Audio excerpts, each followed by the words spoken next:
मस्जिद जहाँ भी गेलियो सबसे तोरा मांगलियोगे। तोरा हम हंसलियो हरदम अपने भले कानलियोगे। मंदिर मस्जिद जहाँ भी गेलियो सबसे तोरा मांगलियोगे।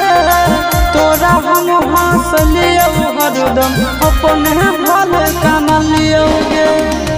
तोर किस्मत खुलता, तोर किस्मत खुलता, जरता हमर भगिया गे। बसवे के डोलिया जानू बांस के